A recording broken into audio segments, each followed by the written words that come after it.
Sponsored by our friends at Nice Day, a creative marketing agency headquartered here in Charlotte, North Carolina. Hello, everyone. Welcome to another episode of Queen City Unleashed. I'm Shay Olushina, and today might be one of the coolest interviews we have ever done in the history of the podcast.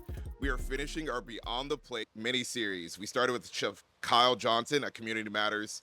Last episode was with Lisa Matthews at The Bulb, and today we're actually further beyond Charlotte, not just beyond the plate, outside of Charlotte in South Carolina at Wild Hope Farms with the executive director, business operations manager, leader, Catherine Farmer Peanut Belk.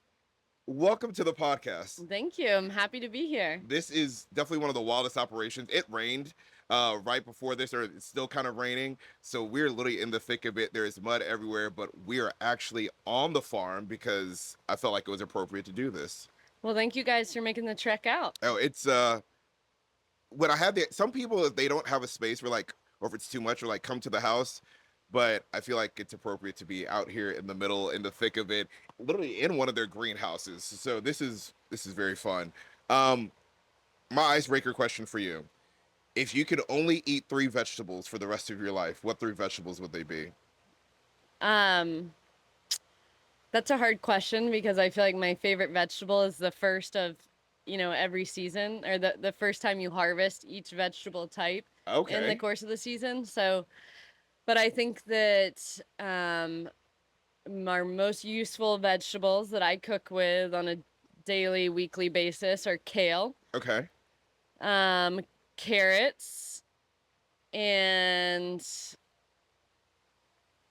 I hate to say cherry tomatoes just because everybody else loves them so much. But if they're good, they're good. If that's it. They are good, but I feel like I have to be an advocate of one of the underdogs. You know, I told Lisa in our last episode, I am on the Beets needs better PR. I love Beets. Okay, let's give Beets a shout out. Yeah. I'll go with Beets. Yeah, I'm telling you, I'm on this kick. My wife was like, "Oh no." Growing up, my mom would make them, and then I got to grad school, and that was the one thing I really enjoyed. When I was able to find Beets and cook them, I was really, really happy. On the stove or in the oven, it truly is an underrated. They just get bad press. That's what I'm convinced. Yeah, I think also people just don't know that there's different ways of cooking with them. And I feel like when they're roasted with olive oil, salt, and pepper, see, it's Farmer just like Peanut candy. knows. Farmer Peanut. That's how and I'll cut mine sometimes really thin, so they almost chip Yeah, it's like a little chip. bit. Yeah. And they're fantastic. My wife is just like, "You have Beets here." I'm like, "We have Beets." She's like, "No, you have Beets. I'm not eating the Beets." Okay, your name. I got to ask you about this at the farmer's market, but Farmer Peanut, where does Peanut come from? Because when we joined the CSA, Altea was like, Farmer Peanut. I'm like, there's no way this woman's name is Peanut. Yeah. And then you're like, it's a nickname that is stuck. Can you give me the history of Peanut? I wish it were a little bit of a more entertaining story, but when I was born, my mom had a friend who had a baby around the same time as me. And her baby was very big in comparison to me. I think we were just on the bed together, and she was like, "Oh, she looks like such a peanut next to him." He went on to play college basketball, so I think there's, it's all relative. But now that I'm farming, I feel like, I don't need to have a corporate or, super professional work name. Peanut kind of works. Look, when I get the emails Farmer Peanut, I'm like, this, I get it. This is fun. Okay, so if you were to describe yourself to a stranger, I'm sure farming would be a part of it, but how would you say "Hi, I'm Catherine" or Peanut? How would you describe yourself? Yeah, I think I probably wouldn't have used farming in my identity just because I never thought that I would be farming. It wasn't a vision I had for myself. It was kind of how things kind of fell into place based on my parents' dream and stuff. But I would say I am extremely social. I love being around people. That's what gives me energy. I have a lot of energy. You and me, extroverts. Yeah. I wake up and I love having 20 things on my to-do list, and I like to go once I'm up at 5:30, I'm moving. What time do you go to bed? I go to bed early. I love to be in bed at 8 p.m. Wow. But I mean, I have been known to go to bed before 8. Before 8. Yeah, in the morning we start work at 6 a.m. So I like to have an hour of coffee time before and like kind of peace and quiet before work. So I might wake up at like 4:30. Waking up at 4:30. And I gotta have like at least 8.5 hours. Wow. See, that is my wife. Ideally, she would rather have 8. And I can go on like 6 hours for like a week. Yeah. And then as long as I get to catch up on the weekend, it's fine. But she's like 2 bad nights, less than 8 hours. And she's like, I'm sick. And I'm Yeah. like, all right, come on. Okay, so you're full of energy, social. Yeah, activity oriented. Okay. I like problem solving. Always trying to think of the next thing to do or to tackle. Okay. Yeah, that's kind of who I am. I'm sure, well, then a farm, I'm sure, is a good place for all of those things because I'm sure there are always things you're trying to problem solve and tackle for out here. You grew up around Charlotte, correct? That's right. Yeah, I grew up in probably 2 miles from downtown. Really? Yeah. So then when did you move out? Was it just a farm that brought you out here? Like, so growing up as a kid, you were in Charlotte proper? That's right. When I was younger, about 30 years ago, my parents bought this property. Okay. As a way to kind of get out of Charlotte on the weekends, going fishing or camping. And so we'd come out here. I have 4 siblings, and we'd come out on the weekends periodically. And every year my parents would start and tackle a different project on the farm to kind of enhance the property. So they built trails, and there's now a 10-acre pond and a little boardwalk that goes around it, a dock. And so it's just been like a passion project of my parents. Oh, okay. Yeah. All right. So Charlotte has changed a lot since you were living there. When you get to the city now, what are some things that you enjoy about Charlotte? Like, are there places you like to go hang out or like restaurants you like to eat at? Like, what are some things you like doing in Charlotte? I love going to the farmers markets. I have to give a shout out to our farmers markets. Come find us any Saturday at the Uptown or Matthews Farmers Market from 8 a.m. until 12 p.m. Uptown runs till 12:30 p.m. Okay. But now I think that's been also, on my days off, the weekends when I'm not actually working the farmers market, I like to go and just shop from the different vendors. It's kind of the tortilla folks. I believe it's De La Vega tortilla. Okay. I'm not sure if y'all have had them, but those are the best tortillas around. Okay. I love Verdant bread. Anyways, it's a nice... You like to peruse? Yeah, I like to peruse. Okay. You get to run into people you haven't seen in a while. And, okay. But yeah, we come into Charlotte for socialization and groceries. So we'll often go to a brewery or something with my sister and her kids, or my brother and his wife, or my parents, or old family friends, I guess. Yeah, to get takeout or get some food. Okay. What are some of your spots? Well, I love Heist Brewery. Okay. Because they've got that little kid area. So your kids, there's like a lawn. Heist has a couple locations. Okay, yeah? this is the one in, I think it's Noda? Noda area. Okay, yeah. They've got There's a little Benny's lawn. Pizza. No. There's 2 in there's one in Noda proper. Like there's a Benny's, and then there's another one. Okay, I know the other one.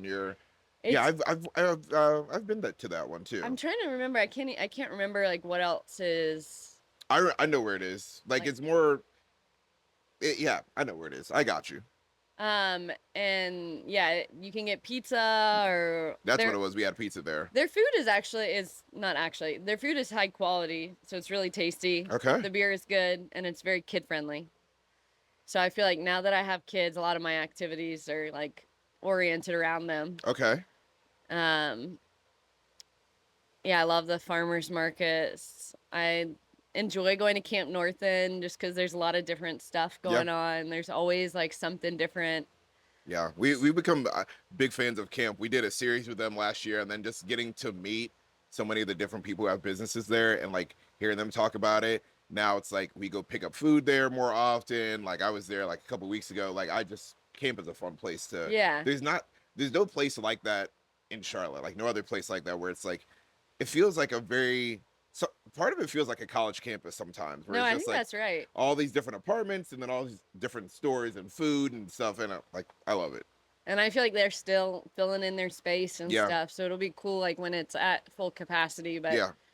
I enjoy just like there's, the artist workshops. My sister did artist in residency there.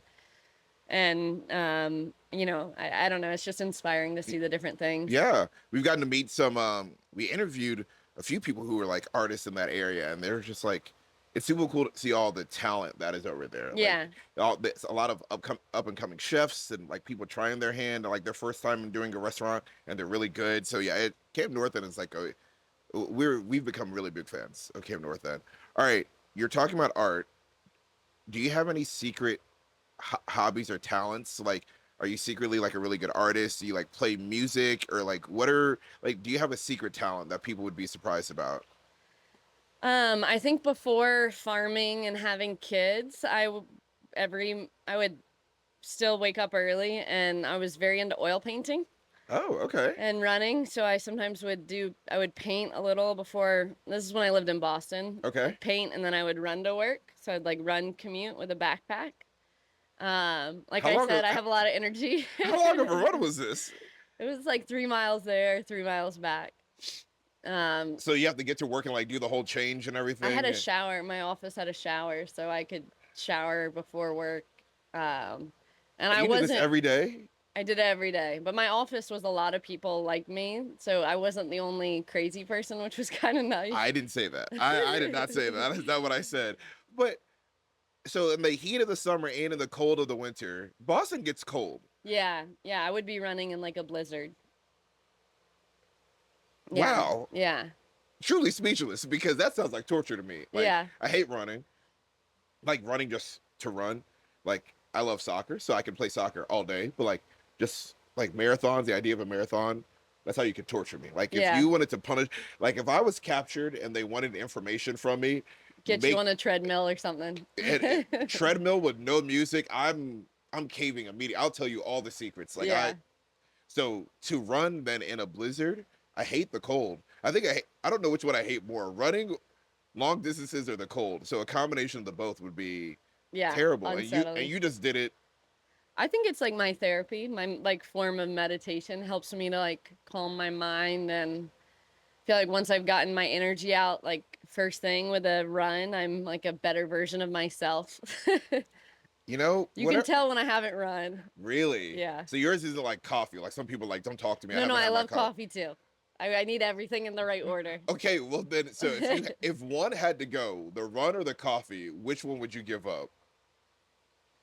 I think at this stage of my life, I have and will give up running Okay. because I just don't always have time for it. But yeah, now coffee has become a staple. Okay. So coffee, running. Yeah.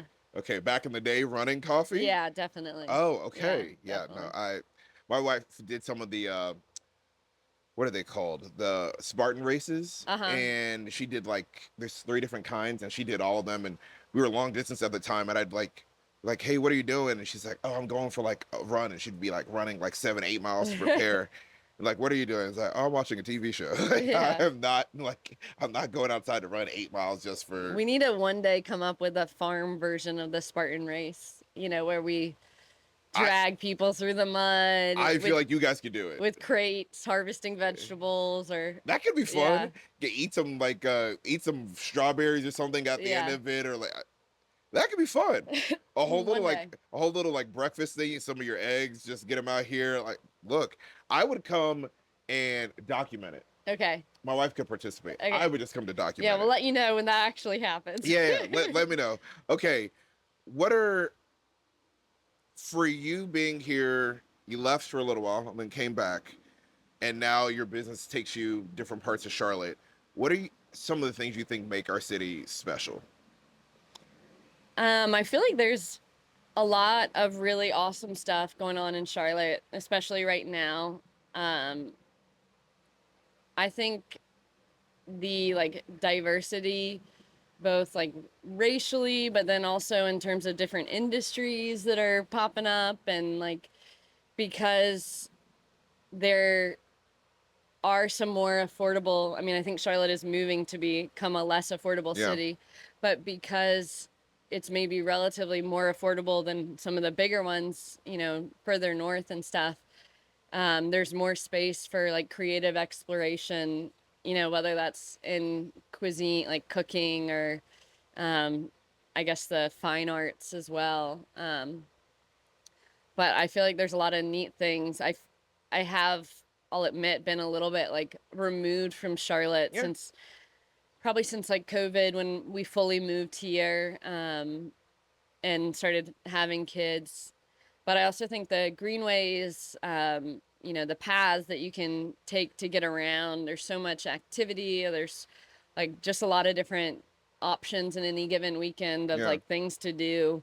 You know, if you want to go to a sports game, or you want to bike the greenway, or, you know, you want to make that trek out to the Whitewater Center to do something. Yeah. Like there's, I don't know, You there's have a lot to always, do. yeah, Yeah. yeah. And I love like there's certain neighborhoods that I feel like I like better than others.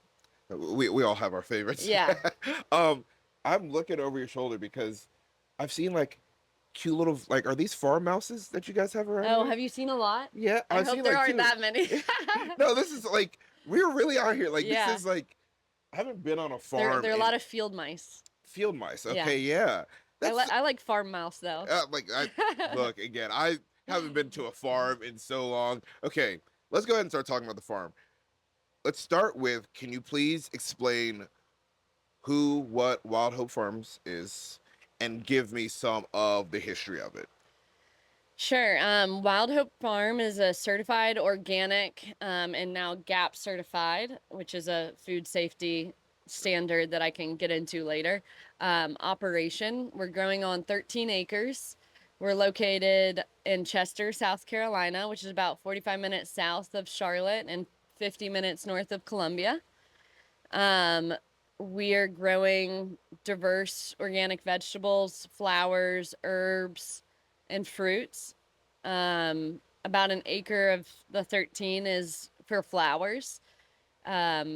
We sell to the greater Charlotte area through a 450 member CSA, a subscription program, which you could speak to. Yeah, yeah. And then we also do 2 farmers markets, one at Matthews and then one at Uptown in Charlotte. And then we wholesale to food hubs or food distributors throughout North and South Carolina. One group called Happy Dirt, which is in Raleigh, Durham. Freshless, they're Yep. based out of Charlotte. Grow Food, they're out of Charleston. Pal, they're based out of Spartanburg. And then a few others, you know, we'll Sprinkled do, in there. yeah, like breweries and stuff when we have fruit in season. So yeah, that's a little bit about us. We employ about 17 or 18 people at peak season. A lot of them live on the farm. Half of our workforce now is here through the H-2A visa program. So they're Mexican migrant workers. They're all a part of our greater farm family, but they are also related through blood mostly to one Okay. another. So I was looking on the website. I'm like, 3 of these individuals have the same last name. I Yeah. was like, they have to be related, right? Yeah, one of our H2A guys, Isak, who's our harvest manager, he brought his first year, it was just him. His second year, he brought his 2 brothers and one of his brother-in-laws. His third year, he brought another brother-in-law. The fourth year, which I guess is this year, he's now brought his nephew, one of his brother's sons is here, Fun. his uncle, and a neighbor. So anyways, we now employ a decent amount of people from this small town in Nayarit, Mexico. Okay, I had a question about this, and we're Yeah. just gonna go ahead and go there. People will get to hear more about you in the farm and like the right way you guys do things. But one of the things that I'm part of your CSA, I will speak to that in a little bit. But one of the coolest things I thought you guys have done is you guys went to Mexico and spent time with the families of these men that come here. Can you tell me about that? I think that is so neat. And like in today's climate, I don't feel like it's something that a lot of people would take the time and money and effort to do. But can you like talk about why that was so important, like the trip that you guys took? Yeah, definitely. So in Well, I guess I should first say that I get to meet a lot of my domestic workers' families over the course of their time working with us because they'll come and visit if they're not from the area and living locally. Oftentimes, the employees' family will come and visit while Yeah. they're working here. So one of our domestic workers is getting married on the farm in October, Oh, nice. and yeah, so it's fun to get to meet everybody's families. But our H2A guys, I did not have that opportunity, obviously, because it's very hard if you're Mexican to get a visa to come to the US, a visitor's visa, which I feel like is kind of hard sometimes being from the US to conceptualize because it's so easy for us to go. To Mexico. Yeah, I mean, I guess other than financially, you have to buy the flight Right. and figure out where to stay. Um, but I work with these guys, like Isak, for example, has now worked for us for over 4 years, and he's here for 8 to 9 months out of the year. And he has a wife and 3 kids in Mexico. And, it's just so important to like understand the context, their Yeah. families and loved ones. And I have a really close relationship with him, and have just always wanted to meet his kids and his support network. So we decided last year to go and visit their family, and because Isak has brought his extended Yeah. family to come work here, it was relatively easy to go to one spot And see and see everybody. everyone. So yeah, my husband and I took our 3 kids, and we crashed with Isak, and he opened up his room for us. So I think there were 10 of us in his house Oh, when we wow. came and stayed. It was me and my 3 kids in one room, my husband, and then him and his wife and 3 kids in the other room. So, anyways, they were super generous to us and took us around. And yeah, it was a pretty special moment, because his wife is like, I can't imagine what would happen if something bad happened to Isak and I wasn't able to come and visit and see him. And I just can't imagine the sacrifices that they make. Yeah. And I think, obviously with the economy and crazy stuff going on in politics in the US, it can feel like we're going through a hard time. But then, working with these guys puts in perspective, they're coming from a developing country that they have to come to the US to be Yeah. able to support their family and kids. And that's a huge sacrifice to be away from your children for, up to 10 months out of the year. Yeah. I can't imagine like that. That's got to be really rough. But I truly think it is special and speaks to what you guys are about that you thought it was so important to make that trip. Like there's so many farms and businesses that have people who come on these visas to do work. They're not going to meet their families and to Yeah. like see where they're from and really understand them. And when I remember like following the page and like seeing that post, like I remember talking to my wife about it. I'm like, who does this? I'm like, who is going out of their way? This isn't like Cancun, like where everyone wants to go, or Mexico City. It's like you're going to like their neighborhood where they're from, like spending time. And I commend you guys. Like I think that is really awesome and it shows a lot of integrity and like the heart behind what you guys are doing. And as a son of immigrants from another country, like the sacrifices people make sometimes are like bizarre to me. Yeah. Like Yeah. for It's their pretty family. mind blowing. Yeah, like my dad came from Nigeria to Detroit. Nigeria, the coldest he'd ever seen was 60 I degrees. know. Can you imagine that?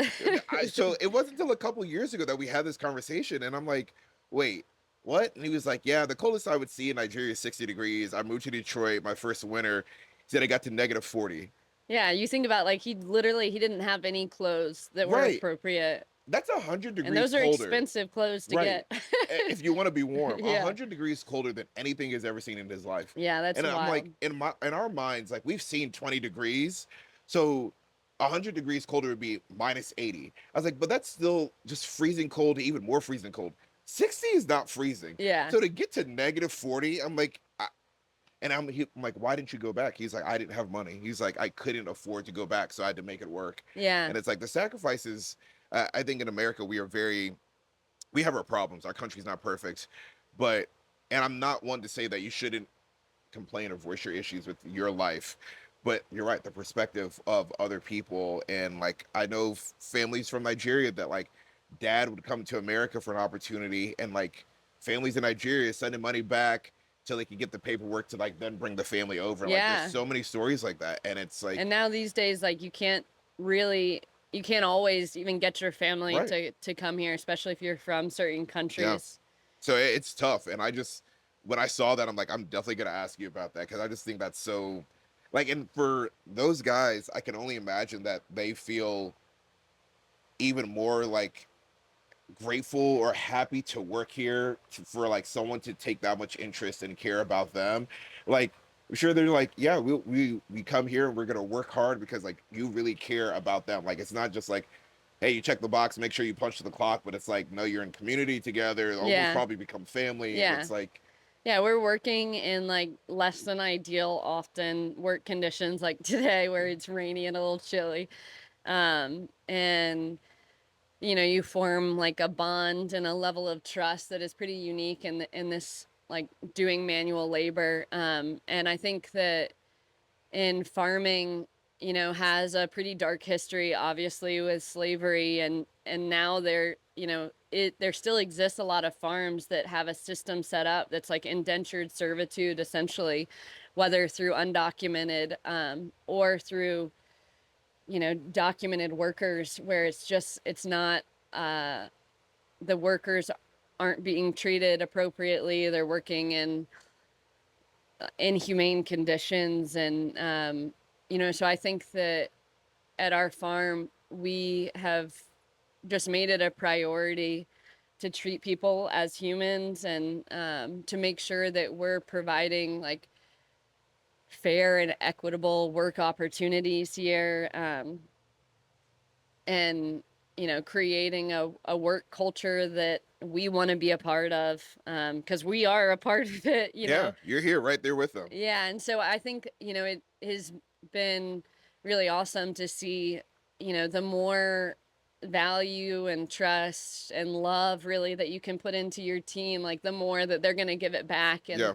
it just means that you can do so much more together, like as a group. And it's been awesome, with our H2A workers and also our domestic workers that have come back here, or not come back here, that have been with us Yeah. for years, to see how much more we've been able to grow as an operation, where we've expanded the number of families that we serve, and move a much higher volume of produce, Yeah. flowers, etc. So anyways, yeah, I feel like people are at the core of farming. And I, you got to treat people well. I appreciate you saying that. The crazy part is though that you have to say that. Yeah. Like that that's not the norm. And I think transitioning into like the CSA that we're a part of, but I think it makes me feel good or even better about one, not just supporting a local farm, but farm that's also supporting people the right way, their employees the right way. And I think too often it's easy in our lives, like the go go go life that Americans live, to just do what's convenient, and convenient often comes at a cost. Totally. And sometimes oftentimes that cost is at the expense of people. Yeah. And how they're treated or how they're paid in different conditions. And so like going to your local grocery store, like, yeah, you can get the peppers from some mass farm that comes somewhere else, and like it's just the connection they have.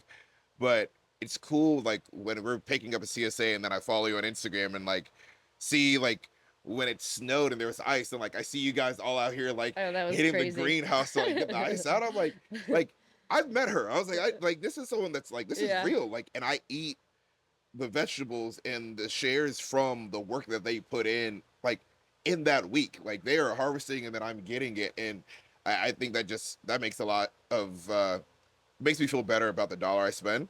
And even if it comes at a cost, it's like if you want to eat healthy, like sure, it is a privilege to be able to afford to do these things. But there's also something from like a heart perspective that I'm like, yeah, it's a cost that I'm very happy I get to spend with you guys. Yeah, and I think that like that's important to iterate and set to say like if when you're buying from a grocery store, and I mentioned to you that I had just done this Yeah. cost comparison at Whole Foods, like what we're offering is pretty comparable if you're buying all organic. Yeah. From a price standpoint, but if you're buying conventionally, like you were saying, that price, the lower price point, somebody is getting pinched at some point. And what we've been striving to do is pay or hit the MIT's like living wage calculator, and we're not there yet. I think in Chester it's 19 something an hour. Okay. Um, but we do subsidize rent, and we offer other benefits Yeah. like a healthcare stipend, a gear stipend, all these other things that could, add up. Right. 401k matching to that hourly rate if you were to factor them in. But yeah, we're just trying to pay people enough that they can like live and survive. Yeah. And all of the money that the farm makes goes back to our employees, so it's not like it's going to some mysterious void. Yeah. And it's all going back into the local economy. We bank with the local bank. We use all these local service providers. So I think there really is something to like understanding what the true cost of like growing is. And it's not cheap to grow. Even the farms, in California or Mexico, where you can get some of these cheaper commodity vegetables, everything is harvested manually. I mean, there's certain crops like carrots or potatoes where there are machines to help harvest it. But like lettuce, is all the heads of lettuce are all hand cut, even on these much larger operations. And so it's not like it's, due to some automation that we're missing really. It's just like the workers at the end of the day are getting pinched on those farms. And we're really, that's our priority, is to pay people, what we feel like makes sense. This is what shopping local does. Like you're investing and you find people who do it the right way. I think it's just awesome. Can you explain the CSA?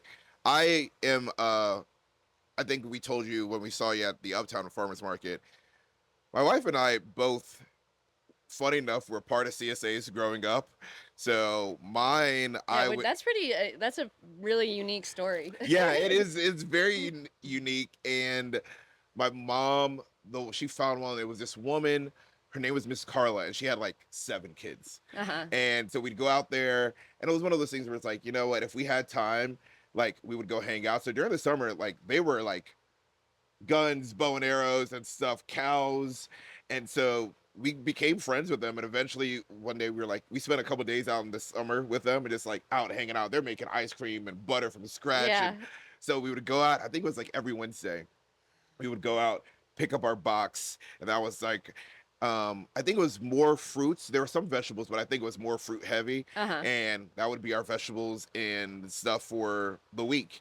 And then my wife, when we started dating, I remember she's like, we got to go pick up our stuff. And I'm like, what are you talking about? And like we get in her car and we drive. I can't even remember what this building is. And she's from Roanoke.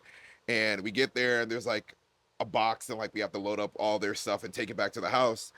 And then we go to college and like, you're just going to the grocery store. And I think it was maybe a year and a half ago, she read some book and she was like, we should probably be doing a better job. Like we eat healthy, but like we could look at more like organic, like local stuff. And it was one of those things where it wasn't even much of a conversation. Like she said it and I immediately was like, you're right. We both grew up doing this. I have no problem with it. If you find a place you like, I'm like, I'm game. And then she found you and was like, yeah, she was like, all right, every Tuesday, resident culture across town. I'm like, cool. And literally, not for a moment have we ever thought of like not doing it. It's just like we found it. This makes sense. We're doing it, and because we both grew up eating organic and fresh, and so Yeah. it's been awesome to find you guys. And then when you had added eggs, that was a huge game changer for me. Well, before we leave, you're welcome to, if you're up for the drive, my house is just over there, but the 700 chickens are in the front field in front of our house. Oh, So no way. you can take a look and Oh yeah, that'd be fun. collect your own. Yeah, that'd be fun. But yeah, tell me about the CSA. When did this start? How long have you guys been doing this? So the farm started in July of 2017. And, as I kind of mentioned, it was my parents' vision. They ended up hiring a farmer that just wanted to focus on doing the field work and didn't want to have to deal with any of the outside stuff of, finances, selling the vegetables, marketing, doing the markets. And so I kind of raised my hand. My parents told all of my siblings about their vision and raised my hand, decided to join in. So that's you coming back from Boston too, right? Yeah, I moved from Boston. My husband grew up on a farm, so he happened to like be pretty supportive of this ridiculous idea. And I think Okay. it was probably pretty naive. Like looking back, I was like, oh, I think I could farm. Having known nothing about farming. Because you guys didn't farm before. Like you said, this land was more No, like no. a fun thing. So Yeah. that wasn't like you had experience in this. No, but when my dad retired, he was is a workaholic. He's got a great work ethic, I guess, is a positive way of looking at it. He's a fantastic project manager, Dad, if you're listening. And he wanted to spend more time with my mom and do like a family project. So he took my mom's like dream and vision and helped to execute it. And yeah, I think I probably didn't know enough, but I said I'll sign up to help with this for 2 years, like as a fun little, I don't know, change of pace, I Yeah. guess. And it was, yeah, during one of the elections, which was kind of crazy. And I had just read this Brian Stevenson. I don't know if you've heard of him, but he wrote a book called Just Mercy. Highly recommend it. Was there a movie about? Yeah, he's got a movie. He does TED Talks. It's the Equal Justice Initiative. Oh yes. Michael B. Jordan acted in. Okay. Wait, am I thinking of the right thing? It's like for people who are like wrongly incarcerated. Yep, that's right. Oh my goodness. I cried at the end of Yeah. that movie. Yeah. It was Michael B. Jordan and Brie Larson acted in this, and we went. Is it called Just Mercy? I'll have to look. I think so. Okay. Yeah, we went to this, and he was trying to get a man off of death Death row. Row, yeah, in Alabama. Yeah. Okay. Yeah. We watched this movie, and at the end of it, like I literally was at like in the credits, just like sobbing. Like I was just like, this is awful. Okay. So Yeah. yeah. Well, I read that book, which is, I'm sure, got a lot of similar stories from the movie, but in it, he's like talking about like advice for people wanting to create change in the world. And a part of it is like get proximate to big issues and like feel like lean into discomfort.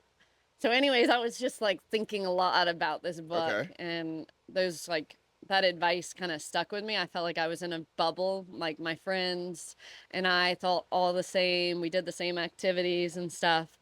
So I was just ready for a change of pace. So yeah, we moved down to the farm in 2017, hit the ground running, and yeah, I think I just got addicted. 10 years later, I'm like, how am I still doing this? Do you see But- yourself doing anything else? No, I mean, I don't think so. I mean, unless my husband like wants to make a move, but this farm will always exist. And I feel like I'm forever going to be in the organic farming world. Yeah. Um, So 2017, the Wild Hope Farm actually starts. yeah. The CSA started immediately. The CSA started in 2018. Okay. And I think we had 75 share members at first. Okay. And then each year we doubled our production. So we went from 1 acre to 3 acres, 3 acres to 6, 6 to 12. And that's kind of where we capped off. Okay. We're just a little bit more than that now. So yeah, now we're about 450 CSA members. And the acronym stands for Community Supported Agriculture, for those of you who are interested. You can sign up on our website and read all about it, but it's a subscription-based service where you pay up front and each week get a basket of whatever's in season. Yeah. So there we have two different size options. We have the larger size, which is $40 a week, and the smaller size, which is $30 a week. As a vegetarian, like well, now we're growing year round, but if we weren't growing year round, like I personally spend more than that, or would spend more than that on vegetables. So I feel like it's a good deal. However, It's a great deal. It is she doesn't have to say, I will say it. It is a fantastic deal. It can be a lot to pay up front, because you're paying for 14 times 40 or Yeah. But the payment up front helps from a farming perspective us to cover the upfront cost of farming. So you think about like this week was week 1 of our 14-week summer CSA. But in order to be harvesting, broccoli, kale, fennel, scallions, cilantro, lettuce, all the things that we harvested this week today, or, now those needed to be in the ground early mid-February. So we had to pay for the staffing, the potting soil to start the plants in the greenhouse, the flats, the fertilizer, all these inputs. So anyways, it just helps farms with cash flow. Yeah. Long story short. And it allows us to know each week we need to harvest X amount and it's a guaranteed sale. Versus with wholesale, from a week to week, it's always negotiating price or quantities, and there's no guaranteed sale. And the same goes with the farmers market. You can have your staff spend all day harvesting, washing, packing, and then you staff 5 people to go to the farmers markets, and then it's a rainy Saturday like today, we might come back with half of what we tried to sell. Okay. So the CSA is really nice because it gives the farm insurance. That you're gonna be able to like harvest and then send out this exact number. Yeah. So anyways, and then it's an opportunity for us to kind of get to know our community, inspire people to cook, share different things that people are doing. I've definitely exchanged a few recipes at pickups. There was one, we were getting a lot of zucchini. Yeah. And I was picking up at the same time with this woman, and she was like, "Oh, I love the zucchini." And I'm like, "How do you cook them?" She was like, "Oh, probably just salt and pepper." I was like, "Look up zucchini fritters." And she was like, "What?" I was like, "My wife found this random recipe." There are a few things that I remember, like, we both cook. My wife's a pretty good cook. I'm pretty good on the grill. Yeah. But I could also hold my own in the kitchen. But she found this recipe, and I remember looking at her, I'm like, "Zucchini fritters? Really?" And I had a bite, and I was like, "Oh, this is incredible." I was Yeah. like, "This is one of the best things." And so now I'm like, when are we getting zucchini? I Yeah. want zucchini fritters. I mean, 2 weeks. I think 2 weeks, our first zucchini. Okay. We'll probably harvest next week, I'm guessing. And then, yeah, I bet we'll be able to put it in the share soon. But yeah, I've shared recipes with different people. There's something, and it's cool. Like, I'm really glad I get to do this interview because you've come up in different ways. One from people, Lisa was talking about, you guys are with Fresh List, and so sometimes they're buying for the bulb Yeah. some of your stuff from Fresh List. And then some of these other chefs that we've gotten to talk about, like, oh yeah, we get their stuff through Fresh List, or I don't know if it's direct for some of these restaurants. Mostly we only sell 2 restaurants through Fresh List, Yeah, so they've and- been great. Yeah, and so some of these chefs are like, yeah, Wild Hope is great. And Chef Sam was the first chef that we talked about this with, and he talked about how like his menu is so seasonal. And he's like, yeah, the farms are like, your farms, your table, his company. He's like, yeah, the farms are growing this, and then that's what we're gonna cook with because that's what's in season. And it was in that episode over a year ago that I realized, I'm like, oh my God, I was like, we actually cook this way.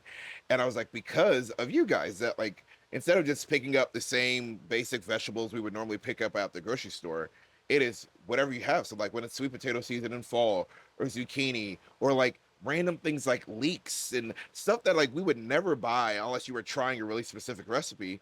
Now our whole world has changed in how we cook. And I Yeah. think it's like, I am so grateful for that. Like we've been exposed to so many more dishes and like ways to cook. And I feel like it's more than just like, I saw a tweet or yeah, I think it was a tweet recently. It was like being an adult is just figuring out what language you want to cook your chicken or ground beef in for the rest of your life. Yeah. And I feel like a lot of people think that way. It's like pull out chicken, pull out ground beef for steak, and then like the meat first and then everything else. And for us now, it's like, all right, we've got these vegetables. My wife started making a list on the fridge. She's like, one, two, however many things we have. We got to check them off before we get to the next list. So she's like, we need to figure out a recipe that's gonna combine 2 or 3 of Oh, I these love that. to make Yeah. like to make a good dish. And so that way, she's like, we can't waste it. She's like, Shay, we have too many things. Like we need to cook, and so it's changed the way we cook. But like, it's so cool to like get to experience different food, and now it's about what's in season, like what is naturally happening in the world around us, and not just like the same basic stuff. So it has been, when I realized that, like I've told so many people, I'm like, CSA, Wild Hope Farms, I'm like, resident culture, I was like, you should do it, it's worth it, it changed your life, like, and it's been such a fun added benefit to our life. Oh, well, I'm so glad to hear that. I really appreciate that. It's cool to see. I mean, I actually was a member of a CSA when I lived in Boston. Just as a vegetarian, I found like it was more economical to Yeah. like do a CSA and get like good stuff than have to shop in the store. But I think that it's awesome to hear the ways that a CSA has changed your like home cooking experience. Yeah. And I think that the more that we can get back to, you know, cooking is culture and like it is, you know, fundamental to our long-term health. And I think the shortcuts that we take today, we're going to pay for later down the road. Absolutely. You know, and I think that the same is true for, you know, why we grow organically, is because that's a big value. And, you know, I don't want to, while I could, you know, be able to do things a lot cheaper by using synthetic chemicals to spray on our crops rather than, you know, the organic solution. I don't want to consume that. You know, I feel like that's going to hurt my body in the Yeah. long term, and I just want to put the cleanest stuff in my body. And when you're able to eat things that have been harvested that day or the day before, it's also a lot more nutrient dense. So you're actually getting, you know, the nutrients that, you know, I feel like they say to like eat your vegetables, right? But if your vegetable was shipped from California and has been in storage for the last few weeks, it's actually like losing nutrient density with each day, you know, along the shipping route. And so you're eating a much more nutritious product when you're able to eat it, you know, right off the Yeah. vine or within a shorter time from when it was harvested. So I feel like I can 100%, and our crew feels good about like, you know, what we're providing people is a high quality product. But it's really awesome to also think about like, you know, how it gets you to be more creative. You know, I think like art was a big part of my life before when I had a little bit more time, but now I use a lot of my creative energy in cooking. Yeah. You know, and you make scallion pancakes or something like once a year. You're like, okay, we're gonna do this recipe. It's gonna take like an hour and a half, but it's like so good. Like I think that's one that we've made. My wife made that one too. But it's like there's a certain sweet potato. Oh, the sweet potato thing that we started doing. I would take the sweet potatoes. They're massive, by the way. Yeah, sometimes shred- you'll get one. Yeah, And huge. And I would shred them and put them in a bowl. And for the week, like just like with the eggs, their eggs are also. You want to talk about the right color yolk? These eggs here. I have an egg story for you after this. But I would shred them, put them in a bowl, and then like in the morning we'd you go to just the make gym, a hash. like a hash, and then crack an egg with it. And it was just like, oh, this is such a quick, easy thing. Like do it on a Sunday or Monday, and then I Yeah. have like all these sweet potatoes ready to go, like some paprika, salt, pepper, egg, avocado, and it's like I've got a good little like grab some sausage. It's like a good little breakfast bowl that like I feel good about, like that's Yeah. like full Oh, of good I love that. nutrients. I and want to it's- have breakfast with y'all. we love breakfast in our house. Like we do love breakfast. Okay, my egg story. You guys were getting eggs from somewhere else before, and Yeah. then something happened with the eggs, and then you guys were like, "All right, we're gonna start doing our own chickens." The first time you got the egg cartons, we laughed so hard because the eggs were so tiny, They were really little. and we just laughed. And You're I like, looked at "We're my wife, paying and for this?" I was like, all right, so I know they're new chickens, but she was like, yeah, I think we just need to give it a couple weeks and the eggs should get bigger. And then maybe it was like, I don't know, maybe like 3 or 4 weeks. We got like half the carton was like majority of the regular size. I'm like, oh, they're growing up. The chickens are growing up. But it I was should so have. funny. That's a good reminder. Like sometimes I'm like I have so much going on and like I don't know. There's so much that we have to communicate to people in our emails or whatever it is. But it's a good reminder to like tell the story like, oh, the reason this is Y- happening, like there is a reason. Yes. We We haven't just lost our shit. like like some of the eggs, I literally was like, I said, the way I eat eggs, I might have to crack 4 of these to get to the 2 eggs from before. It's like they're just so tiny, and now they're like fully formed and Yeah. everything. And it's like, but that's one of those things where I, In the store, you have to sell the exact size. yeah, Like there, obviously, there's the they different want to be grades. uniform. Yeah. And but it was one of those things where like we'd been doing the CSA for so long that I'm like, this is part of the process. It's like we're supporting a local farmer. They're taking this in house, and like, it's not one of those things where it's like, oh, I'm gonna quit or just not do eggs. Like, no, like they're transitioning.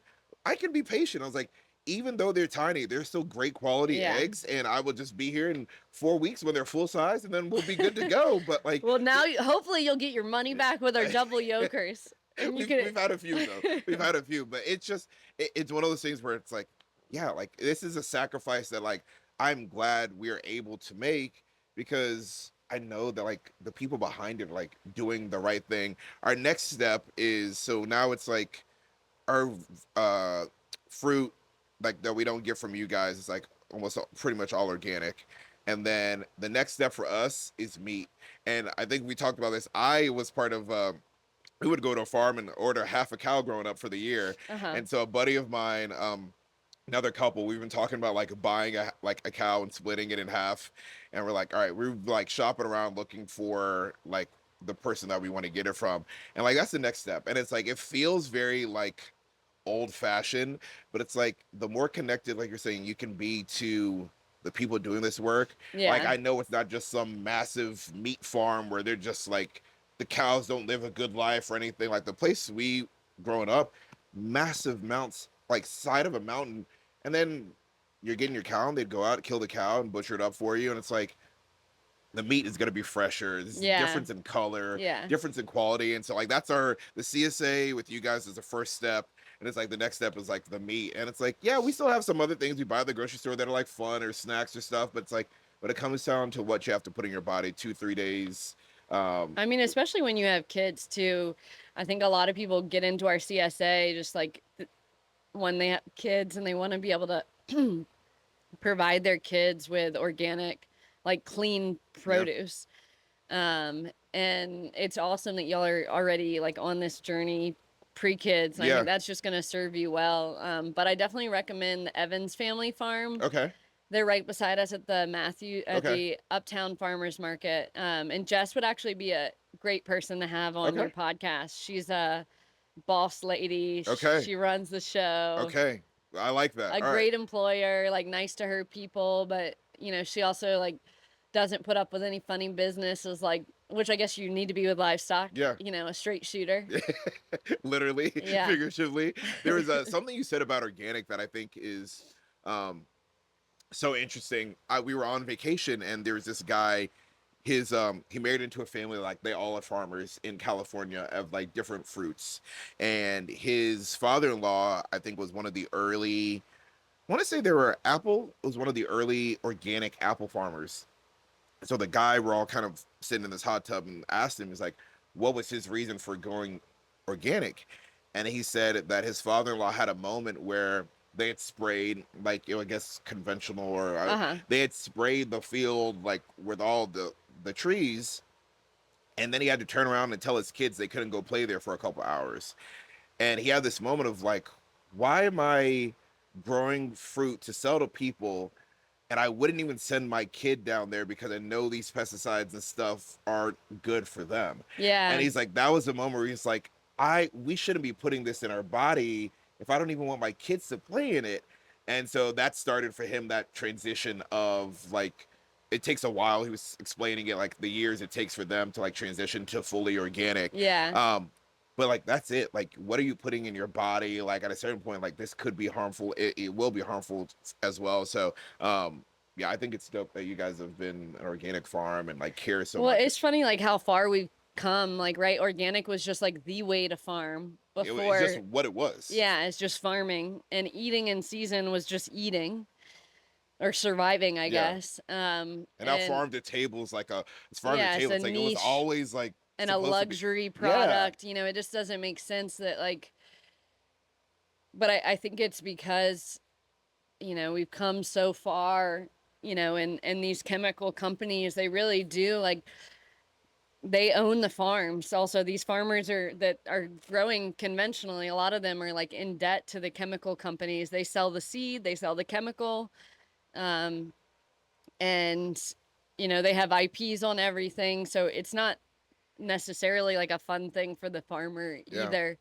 But I understand why they would choose to grow in that way. It's really hard to make it work in farming in general. And Yeah. so if you can have slightly lower costs on certain fronts, that's a decision you have to make. Yeah.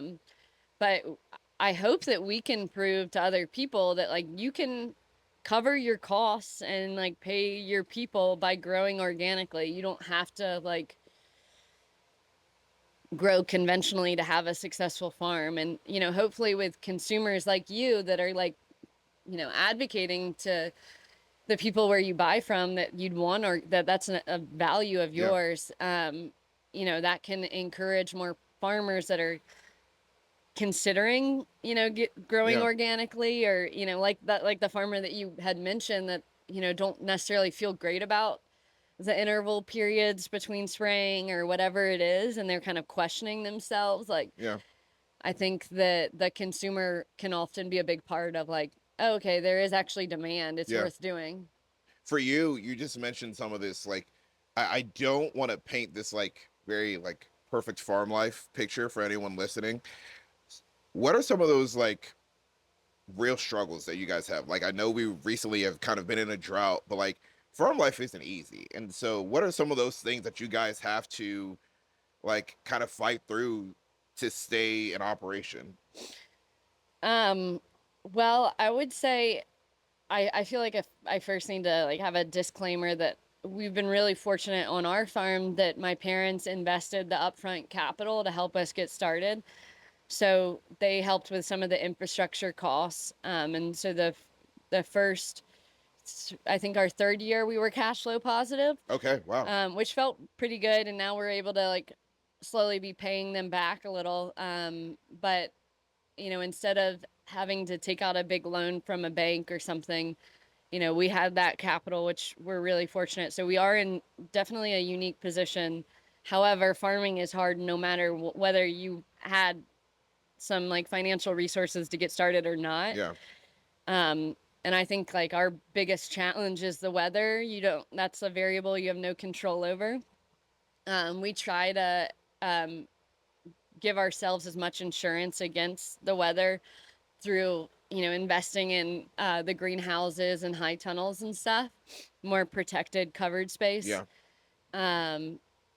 But we'll have storms where the power goes out, and it took us 8 years to get a generator that can power our walk-in cooler. So now when the power goes out, ideally, the generator's working. Yeah, it kicks in. and this one will automatically kick in. Before we had the kind that we'd have to like plug in the rainstorm with a tent over us, and it's like the rain's coming in at an angle and you're just like out there beat up. Yeah, trying to get the generator going.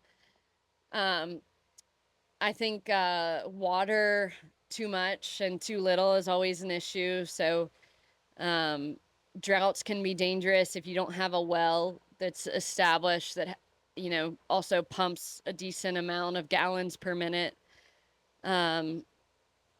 Staffing is always a huge issue. It's not the most rewarding work at times. It's super repetitive and mundane, and it's physically often intensive. Yeah, it's often too hot or it's too cold. And so it can be a very like challenging work environment. That's why like, a lot of people have moved away from farming. Yeah. If I could work in McDonald's and make the same amount per hour, you know, is it worth having to do Yeah. manual labor? That's real. But it can also be incredibly rewarding. So I feel like it's worth Yeah. it. And so that was gonna be what kind of, as we get to a close, that was gonna be one of my questions. Like, what is your favorite part of farming and being a part of this world? I just love all the problem solving. I think it's great for somebody who who has trouble focusing on one thing and has a little ADD. You can, address a lot of different things at once.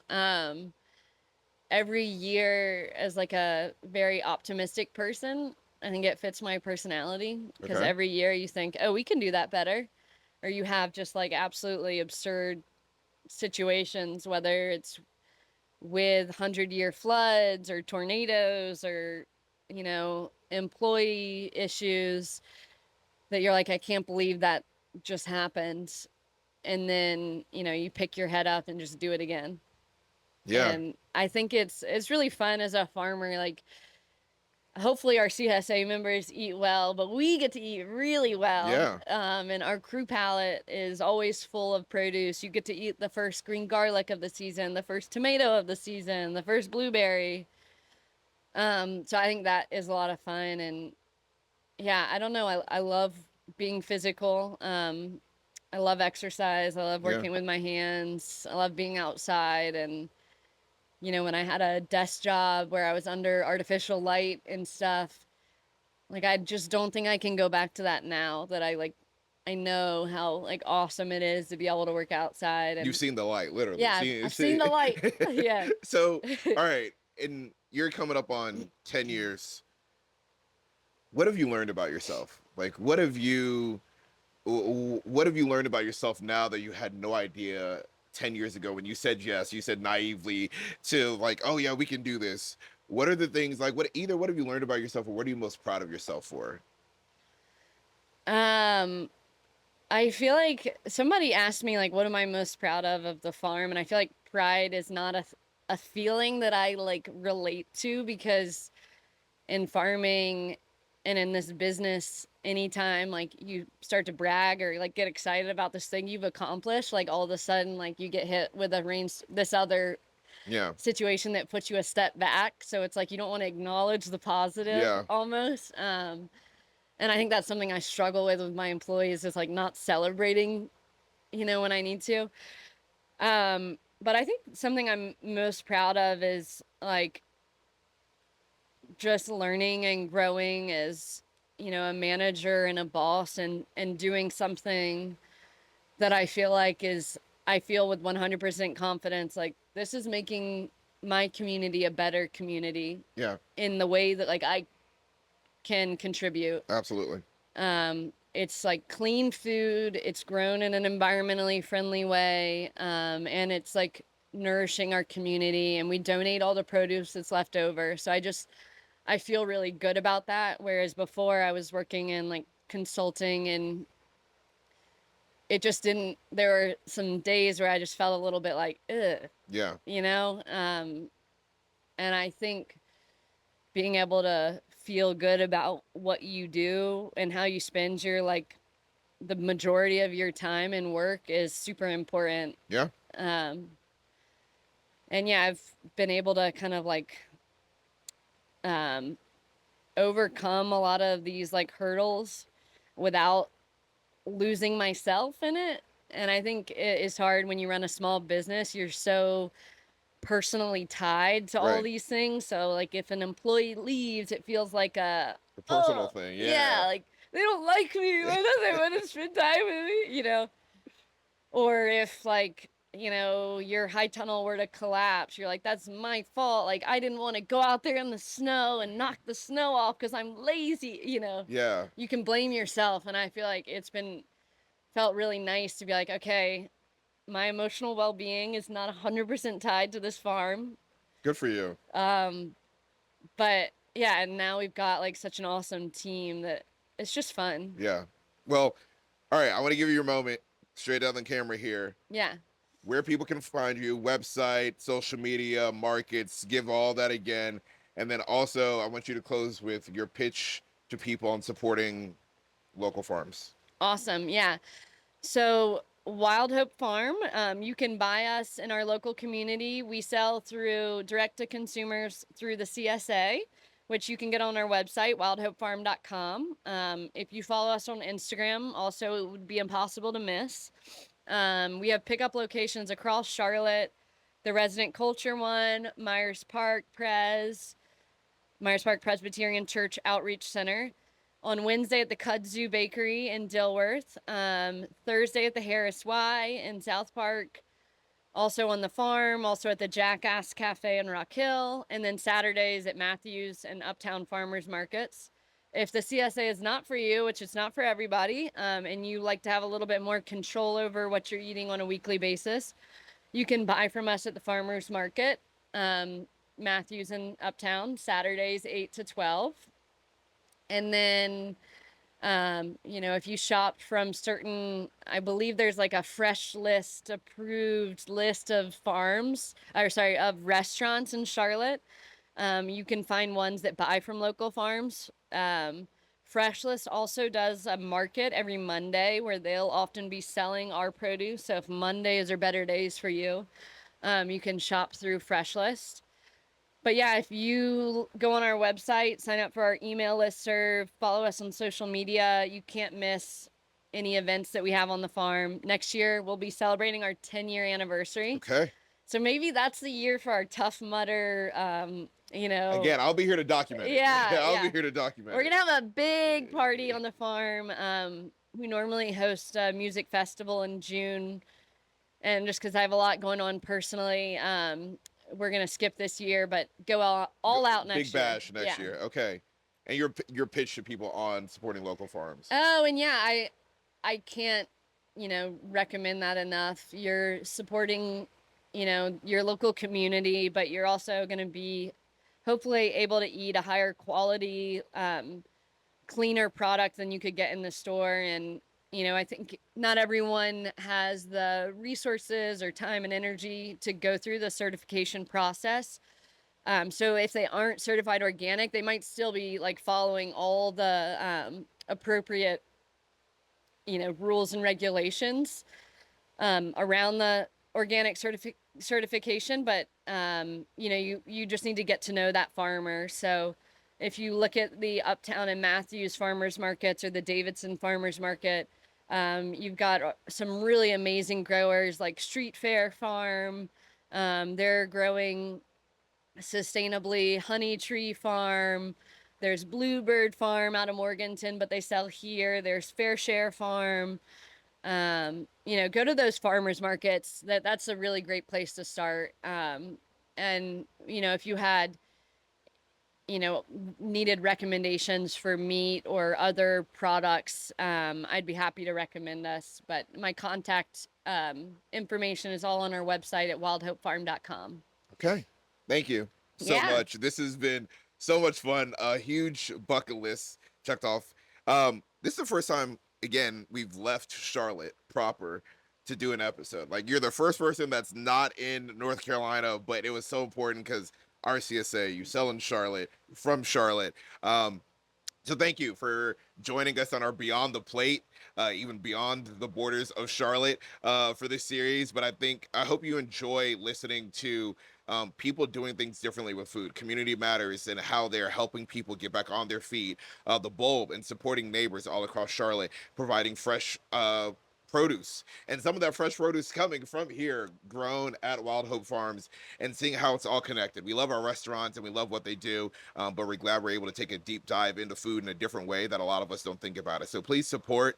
You can volunteer at the Bulb. You can participate in the CSA, come to a farmer's market, and eat at Community Matters and support the good work that they're doing over there with the Charlotte Rescue Mission. So thank you so much for joining us. Check out all the episodes in this series, and maybe we'll see you at a CSA pickup or at the farmer's market.